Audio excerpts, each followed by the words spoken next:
হিমালয়ের নিকটবর্তী ভারতের কেন্দ্রশাসিত অঞ্চল লাদাখ।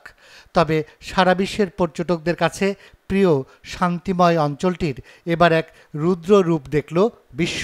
আলাদা রাজ্য হিসেবে স্বীকৃতি দেয়া ও সংবিধানের ষষ্ঠ তফসিলের আওতাভুক্ত করে পূর্ণ রাজ্যের মর্যাদা দেওয়ার দাবিতে বুধবার ব্যাপক বিক্ষোভ হয়েছে লাদাখে। এক পর্যায়ে বিক্ষোভ সহিংসতার রূপ নেয়। নিরাপত্তা কর্মীদের সঙ্গে বিক্ষোভকারীদের সংঘর্ষে এখন পর্যন্ত 4 জনের মৃত্যুর খবর পাওয়া গেছে। আহত হয়েছে আরও অনেকে। বিক্ষোভকারীরা লেহ শহরে ক্ষমতাসীন ভারতীয় জনতা পার্টির দলীয় কার্যালয় ও পুলিশের গাড়িতে আগুন ধরিয়ে দেয়। পরিস্থিতি নিয়ন্ত্রণে আনতে পুলিশ কাঁদানে গ্যাসের শেল ছোড়ে, লাঠিচার্জ করে এবং সংঘর্ষে এক পর্যায়ে ঘটে প্রাণহানি। জানা গেছে, লাদাখকে রাজ্যের মর্যাদা দেওয়ার দাবিতে চলমান আন্দোলনের অন্যতম ব্যক্তি সোনম ওয়াংচুক, যিনি একজন পরিবেশকর্মী।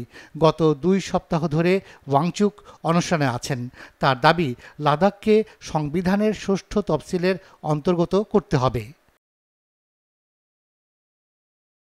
গত মার্চ মাসে লাদাখের প্রতিনিধিরা দিল্লিতে কেন্দ্রীয় স্বরাষ্ট্রমন্ত্রী অমিত শাহের সঙ্গে দেখা করেন, কিন্তু সেই আলোচনা ভেঙে যায়।